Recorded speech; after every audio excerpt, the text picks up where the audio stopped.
Hey everybody, this is Dylan with Bay Sports Buzz. Thanks for dropping by. Hope you guys are having a good day. Making this video because we are currently 2 weeks away from training camp and we have a lot to look forward to. To be honest with you, we had a lot of misses throughout the summer and all that with getting Paul George, then the whole Lauri Markkanen thing, going back and back from star to star. Turns out it was all just talk. We got 3 good pieces that will definitely help the rotation out. However, that big star that we're hunting for, we're sitting on. And honestly, I think there's reason to actually be happy with where we're at. And I'll explain that further. But first, I'd just like to address, we've had a hell of a run. I mean, how could we be selfish with this? 4 championships. It's been a great couple of years, more like a decade, damn near. And we just got to appreciate it, because even if we do get another championship in the Steph Curry era, it will not be part of the dynasty. Clay's gone, broke the dynasty up. No matter what we do, it's not going to be in that category, in my book anyways.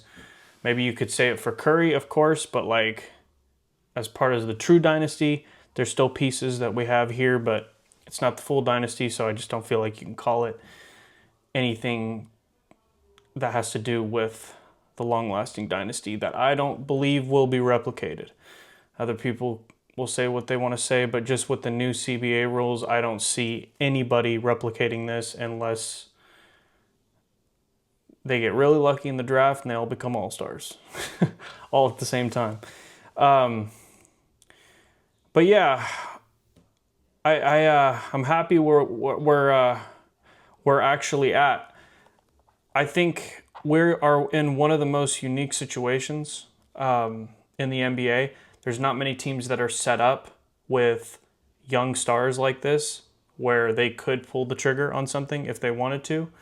And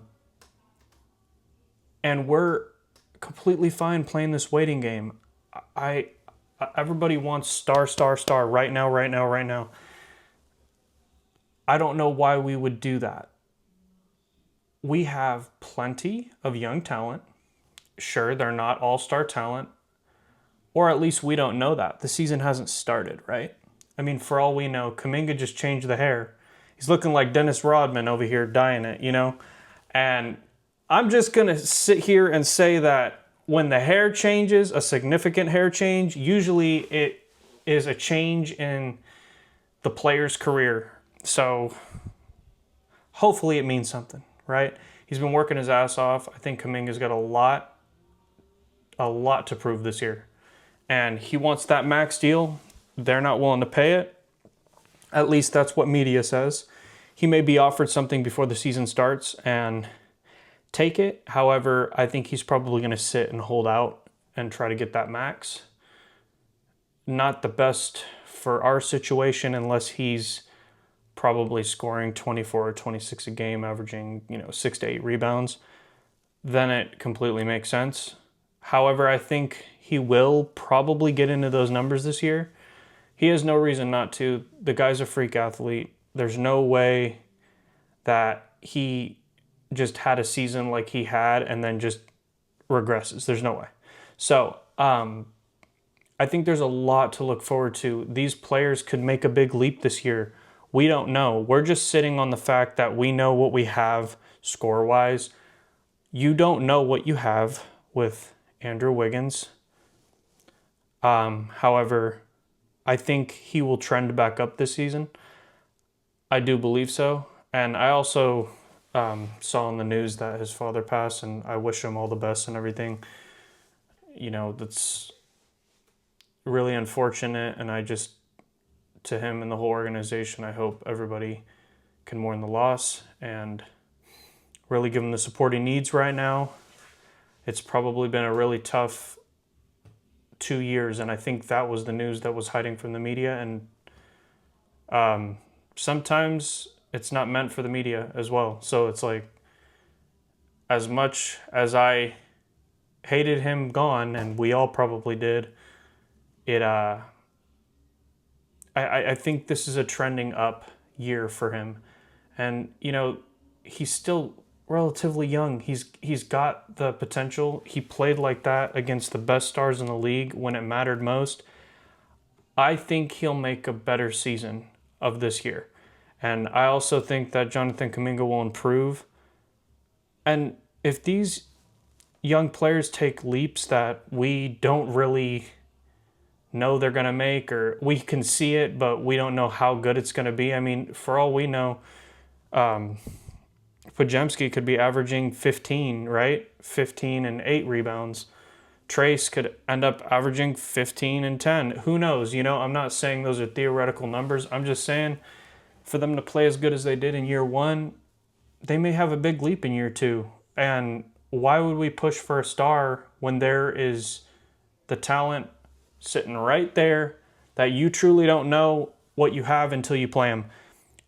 And this is the 1 year where we actually have the opportunity to see what we got. You also got Looney in there saying he's going to start shooting threes.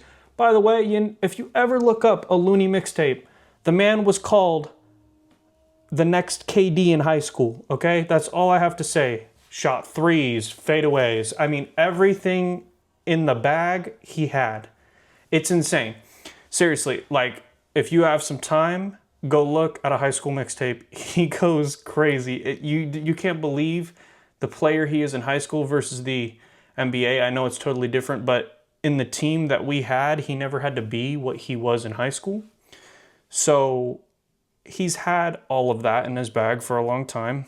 He's also been through surgeries and stuff like that, so we can't take that for granted or anything, but I truly believe that this team is a lot better on paper than it was last year, and I think it's going to perform a lot better. If you don't see something happening in the first 30 games, yeah, maybe you look to go get a star. Great news, you have the assets to do it.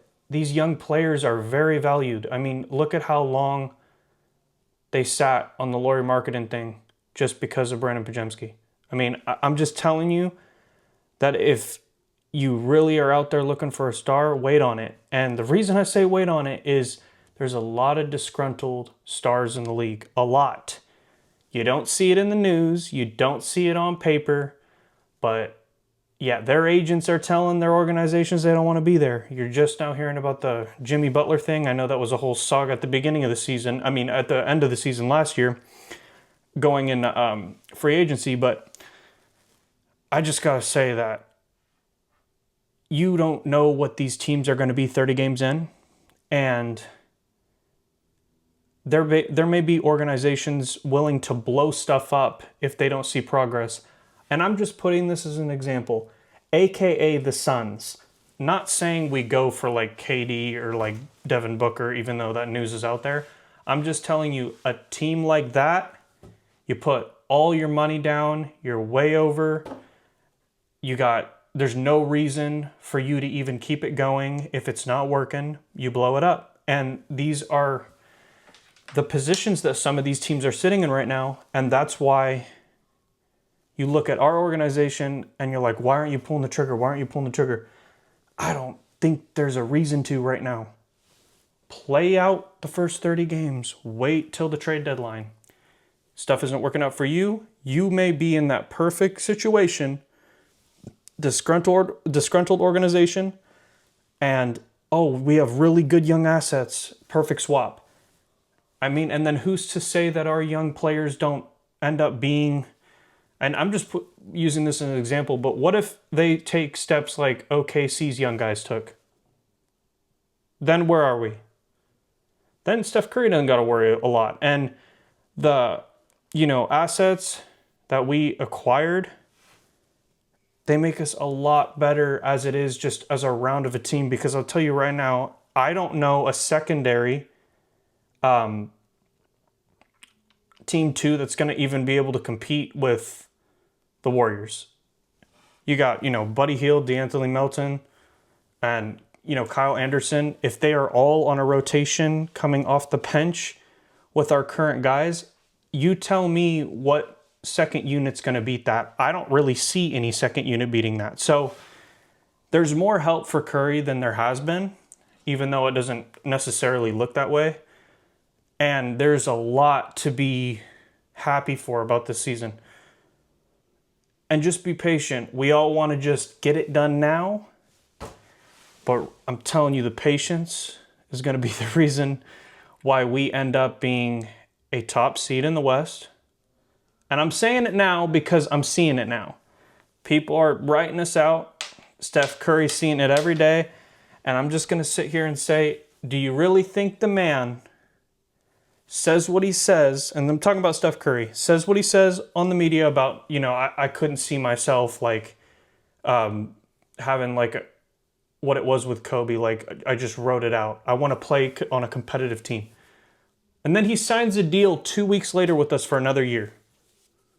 There was talks in those meetings. There was people saying stuff. There was promises that were probably made to him that made him think about it and be like, you know what? They're going to probably put me in a position to be there. And we don't know that. We're the media. We only read what we read and see what we see, hear what we hear. We don't know. But there's a plan behind closed doors. And it's got to be damn good if the man signed another year. Sure, you could say, oh, he wanted to get his money. He gave away $20 million the minute he signed the contract. So I'm just saying, the money was never the reason. There's a reason that we don't know, and I'm happy to find out what the hell it is, because I know we all want to know, but excited for the start of the NBA season. We got training camp October 1st through the 4th in Hawaii. The guys are probably going to enjoy that. Steph Curry, I think, is in China right now, if I'm not mistaken. I saw a couple video posts of that, but season's right around the corner, man. And another update was, I think Yuri Collins is going to be on just a contract for 10 days to see if he fits. Probably will go right back to the G League, if I'm being honest. I don't see him fitting. And one more thing that nobody's really addressed lately is Quinton Post. I don't know what they're going to do. I believe that Guy Santos' contract is non-guaranteed. So that's enough room to get him in if you get rid of it. However, there may be one small move we do. I don't see a big move being made. There may be one small move we do, or they probably take down either Reese Beekman or probably just Reese Beekman. I don't see them messing with Pat Spencer or it would be those two, because there's no reason to replace him with anybody else. But I actually do believe he's probably going to get a real NBA contract. I think it's only $2 million is what we need, and we're sitting at I think $800,000 left until the tax cap. So we need to make some type of room for that. But other than that, this team is different than it's ever been. It's young. We haven't had this. This is the season where opportunity is made. There's a lot of things that Steve Kerr wasn't doing in the past that he has to do this year as far as coaching comes. There's so many young, talented people on our team that actually need to get the minutes, and he's going to have to play them. We don't have the veterans he is used to that he can put in. He's not going to do that. He's going to see what he's got and make it happen. And man, looking forward to this. I think Vegas has us predicted at 44 or 45 wins. I don't see that. I see us in the 50s. Everybody discredits that we didn't have Draymond for 30 games. We win at least 5 of those 30 if he plays. And there ain't nobody that's going to convince me otherwise. So I think it's a 51 season, easy. And there's a lot of opportunity. And I think this is going to be a better year for Draymond. I'm crossing my fingers, man. I like him for what he is. And I'm willing, just like the organization, I'm willing to take the other stuff to keep him around. He's worth it. That's how I've always felt about him. Sure, we maybe would have had 1 or 2 more. But Draymond's Draymond. And if you love the Warriors, you love Draymond. I'm sorry. It's just how it is. Love the energy. He brings it every night. And he pisses off players beyond belief. And it messes with them during the game. And I can't wait to see a Draymond Green season. I think he's going to have a great season. And I think he's going to watch himself this year with the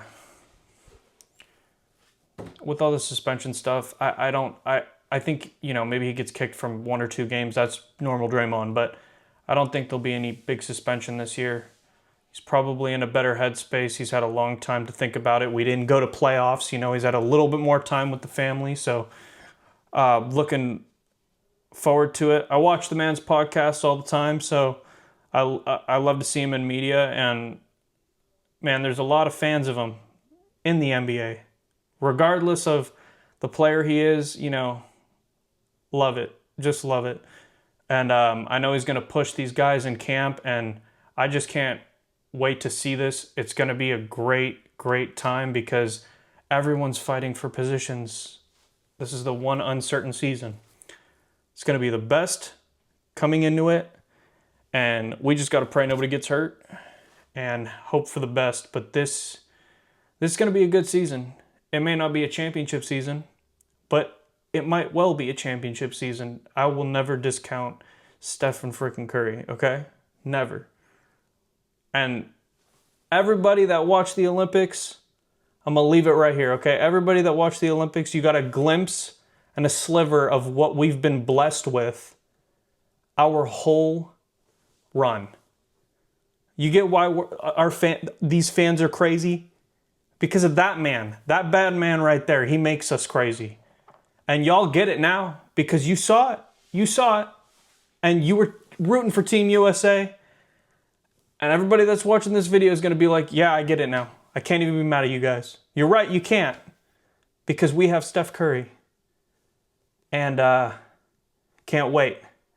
So I hope you guys have a great rest of your day. I'll be out with any more news and anything that drops that's important. I will definitely be making more videos. I'll have pre and post game for every game this season. And hope to see you guys. Leave your thoughts in the comments. And thanks for stopping by. Peace.